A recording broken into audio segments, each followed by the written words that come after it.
ಈಗ NIA ಕೇಳಿಸ್ಕೊಬೇಡಿ. NIA ಅಂದರೆ ಈಗ ಏನಾಗಿದೆ ಅಂದರೆ, ನೀವು NIA ಕೊಟ್ಟುಬಿಟ್ರೆ ಇಲ್ಲಿ ಯಾರಿಗೂ ತಕರಾರು ಇದ್ದಂಗೆ ಇಲ್ಲ. ಪಾಯಿಂಟ್ ಏನು ಅಂದರೆ, NIA ಇನ್ಸರ್ಜೆನ್ಸಿ ತನಿಖೆ ಮಾಡಬೇಕು, ಅವರು ಟೆರರಿಸಮ್ ಆ್ಯಕ್ಟಿವಿಟೀಸ್ ಇದೆ ತನಿಖೆ ಮಾಡಬೇಕು, ಆರ್ಗನೈಸ್ಡ್ ಕ್ರೈಮ್ಸ್ ಅಂತ ಇದ್ದರೆ ತನಿಖೆ ಮಾಡಬೇಕು ಅಂತ ಮೂಲಭೂತವಾಗಿ ಅದರ ವ್ಯಾಪ್ತಿಯನ್ನು ಹಾಗೆ ಅದರ ನಿಗದಿಪಡಿಸಿದ್ದಾರೆ.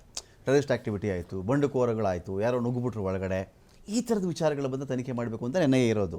NIAಗೆ ನೀವು ಹಿಂದೂ ಮುಸ್ಲಿಮರ ನಡುವಿನ ಗಲಾಟೆಗಳು, ಮರ್ಡರ್ಗಳು ಇದು ಸಂಬಂಧಪಟ್ಟಂತೆ ನೀವು ವಹಿಸ್ತಾ ಹೋಗ್ತೀವಿ ಅಂತ ಇದು ಮಾಡಿದ್ರೆ NIA ಸ್ಟಾಫನ್ನ ನೀವು ಒಂದು 500 ಪಟ್ಟು ಜಾಸ್ತಿ ಮಾಡಬೇಕಾಗುತ್ತೆ. 500 ಪಟ್ಟು ಜಾಸ್ತಿ ಮಾಡಿದ್ರೆ ತನಿಖೆ ಮಾಡಬಹುದೇನೋ ಅವಾಗ ಅಂತ ಹೇಳಿ ಅದ್ರ ವ್ಯಾಪ್ತಿಗೆ ಬರದೇ ಇರೋದನ್ನ NIAಗೆ ಹೆಂಗೆ ಕೊಟ್ಟರೆ ನೀವು ಅಂತ ನಾನು ಅಲ್ಲಿ ಬರ್ತಾ ಇದ್ದೆ. ಯಾಕೆಂದರೆ ಆರಂಭದಲ್ಲಿ ನಮ್ಮ ಪೊಲೀಸ್ ಇಲಾಖೆಯನ್ನು ದುರ್ಬಲಗೊಳಿಸಿದಂಥ ಹಿಂದಿನ ಆಡಳಿತವನ್ನು ಸ್ವಲ್ಪ ಹೇಳ್ದೆ ಅಷ್ಟೇ.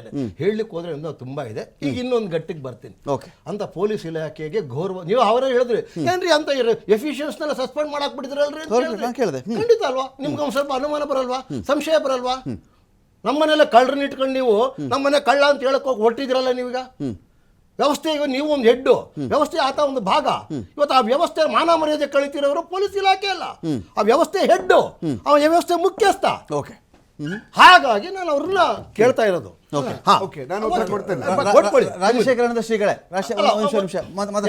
ಆಮೇಲೆ ಈಗ ಶ್ರೀಗಳೇ, ಈಗ NIA ಅಂತ ಬಂದಾಗ ನಮಗೆ ಕೇಸಿನ ಬಗ್ಗೆ ತನಿಖೆ ನಡೆದು ಯಾವುದೇ ಕೊಲೆ, ಸುಹಾಸನ ಕೊಲೆ ಆದರೂ ಇದೇ ಮಾತೆ, ಇನ್ನೊಬ್ಬ ಹುಡುಗನ ಕೊಲೆ ಆದರೂ ಇದೇ ಮಾತೆ ನಾನು ಹೇಳೋದು.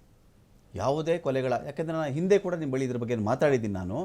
ನಾವು ಕರಾವಳಿ ಭಾಗದಲ್ಲಿ ಶಾಂತಿ ನೆಲೆಸುವಂತೆ ಮಾಡೋದು ಎಲ್ಲರ ಆದ್ಯತೆ ಆಗಬೇಕು ಅಂತ ಹೇಳಿ. ಸುಹಾಸ್ಗಾದರೂ ಅದೇ, ರಹೀಮ್ಗಾದರೂ ಅದೇ, ಅಬ್ದುಲ್ಗಾದರೂ ಇದೇ ಮಾತೆ ನಾನು ಹೇಳೋದು, ಇನ್ನೊಬ್ಬ ಹುಡುಗನಿಗಾದರೂ ನಾನು ಇದನ್ನೇ ಮಾತನ್ನು ಹೇಳ್ತೀನಿ. ನಾನು ಇಲ್ಲಿ ಪಾಯಿಂಟ್ ಇರೋದು NIA ಕೊಟ್ಟುಬಿಡಿ, NIA ಕೊಟ್ಬಿಡಿ, ಆಯ್ತಪ್ಪ NIA ಕೊಟ್ಟುಬಿಟ್ರು. ಒಂದೇ ಒಂದು ಕೇಸ್ ಯಾಕೆ NIAಗೆ ಅಂತ ಅನೇಕರು ಕೇಳ್ತಾರೆ. ಒಂದೇನಾ ಎಕ್ಸ್ಕ್ಲೂಸಿವ್?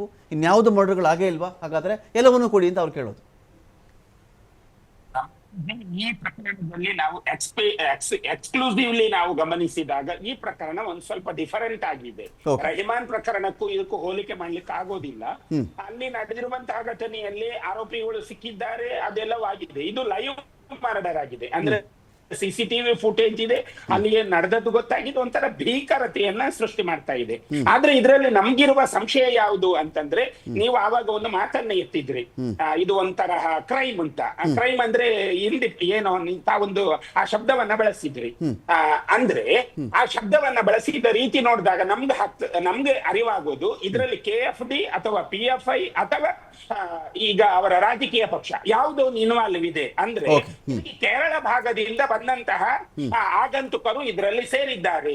ಹಾಗಿರುವುದರಿಂದ ಇದು ಒಂಥರ ವಿಪರೀತವಾಗಿರತಕ್ಕಂತಹ ಕ್ರೈಮ್. ಈಗ ಅವನನ್ನ ಅಟ್ಟಾಡಿಸಿ ಕೊಂದ ರೀತಿಯಲ್ಲಿ ನೋಡಿದಾಗ ಅಲ್ಲಿ ಇಬ್ರು ಮಾತೆಯಂದಿರು, ಇಸ್ಲಾಂ ಮಾತೆಯಂದಿರು ಇದ್ರು. ಅವರ ತನಿಖೆಯು ಸರಿಯಾಗಿ ಆಗದಿದ್ದರಿಂದ ನಮ್ಗೆಲ್ಲರಿಗೂ ಒಂಥರ ಸಂಶಯ ಬಂದದ್ದರಿಂದ ಪ್ರವೀಣ್ ನೆಟ್ಟಾರು ಪ್ರಕರಣಕ್ಕೂ ಇದಕ್ಕೂ ಸಮಾನವಾಗಿ ತಾಳೆ ಇದ್ದದ್ರಿಂದ ನಾವು NIAಗೆ ಕೇಳಿದ್ದೇವೆ ಅಷ್ಟೇ. ಹಾಗಾಗಿ ಯಾವಾಗ NIAಗೆ ಕೊಟ್ಟಿದ್ದಾರೆ, ಇದರ ಆಳ ಮತ್ತೆ ಅಗಳ, ವ್ಯಾಪ್ತಿ, ವಿಶಾಲತೆ, ಅಂದ್ರೆ ಇದು ಕೇವಲ ಕರ್ನಾಟಕದಲ್ಲಿ ನಡೆದದ್ದಲ್ಲ, ಇದರಿಂದ ಆಗಂತುಕರಾಗಿ ಕೇರಳದವರು ಬಂದಿದ್ದಾರೆ ಅನ್ನುವಂತಹ ಒಂದು ಗುಮಾನಿ ಇದೆ. ಗುಮಾನಿ ಇದೆ ಮಾತ್ರವಲ್ಲ, ಇದರಲ್ಲಿ ಒಬ್ಬ ಆರೋಪಿಯ ಬಗ್ಗೆ ಈಗಾಗಲೇ ಅದು ಜಾಹೀರಾಗಿದೆ. ಈ ಎಲ್ಲ ವಿಷಯವನ್ನ ಕಂಡಾಗ NIAಗೆ ಕೊಡಬೇಕು ಅನ್ನುವ ಮಾತು ಬಂದಿದೆ. ಫೈನ್. ನಾನೀಗ ಅಶ್ರಫ್ ಅವ್ರನ್ನ ಮಾತಾಡ್ತೀನಿ. ಅಶ್ರಫ್ ಅವರೇ, ಅದರ ಭೀಕರತೆ ನೋಡಿದಾಗ, CCTV ಫುಟೇಜ್ ನೋಡಿದಾಗ, ಅಲ್ಲಿ ಯಾರೋ ಇಬ್ಬರು ಇಸ್ಲಾಂ ಸಮುದಾಯಕ್ಕೆ ಸೇರಿದಂಥ, ಮುಸ್ಲಿಂ ಸಮುದಾಯಕ್ಕೆ ಸೇರಿದಂಥ ಇಬ್ಬರು ಮಹಿಳೆಯರಿದ್ದದನ್ನು ನೋಡಿ ನಮಗಿದು ಗಾಬರಿ ಆಗಿದೆ. ಕೇರಳ ಕಡೆಯವರು ಇರಬಹುದು, KFD ಇರಬಹುದು, PFI ಇರಬಹುದು. ಈ ಗುಮಾನಿ ಮೇರೆಗೆ ನಾವೆಲ್ಲ ಕೇಸ್ಗಳನ್ನ ಸುಹಾಸ್ ಶೆಟ್ಟಿ ಮರ್ಡರ್ ಕೇಸ್ ಜೊತೆ ಕಂಪೇರ್ ಮಾಡೋಕ್ಕಾಗಲ್ಲ. ಆ ಕಾರಣಕ್ಕೆ ನಾವು ಇದನ್ನು NIAಗೆ ಆಗ್ರಹ ಮಾಡ್ತಾ ಇದ್ದೀವಿ ಅಂತ ಅವರ ಒಂದು ವಾದ. ನೋಡಿ, ಆ ಗುಂಪಲ್ಲಿ ಆ ಸಮಯ, ಏಕೆಂದರೆ ಜನ ಇರುವಂಥ ಏರಿಯಾದಲ್ಲಿ ಆ ಗಲಾಟೆ ಆಗುವಾಗ ಅಲ್ಲಿ ಬಜಾರ್ ಇರುವಂಥದ್ದು, ಅಲ್ಲಿ ಶಾಪಿಂಗ್ ಬರ್ತಾರೆ ಎಲ್ಲ. ಬರುವಾಗ ಆ ಮಹಿಳೆಯರು ಅಲ್ಲಿ ಓದೋದು, ಯಾರು ಅವರ ಸಂಬಂಧಿಕರು ಕಾರ್ ಹತ್ತುವಾಗ ಅವರಿಗೆ ಈ ವಿಷಯ ಏನಂತ ಗೊತ್ತಿಲ್ಲ. ಕಾರ್ ಹತ್ತುವಾಗ ಹೋಗಿ ಏನಂತ ಕೇಳುವಂಥ ಪರಿಸ್ಥಿತಿ. ಅದನ್ನು ಇಟ್ಕೊಂಡು NIA ಕೊಡೋದಾದ್ರೆ, NIA ಕೊಡೋದಂಥ ಕೇಸ್, NIA ಅಂದ್ರೆ ಹೇಳಿದ್ರೆ ಅದು ಮಹತ್ವವಾದ ಒಂದು ಇದು ಸಂಘಟನೆ ಅಲ್ವಾ, ಮಹತ್ವವಾದ ಅದು ಒಂದು ತನಿಖೆ ಏಜೆನ್ಸಿ.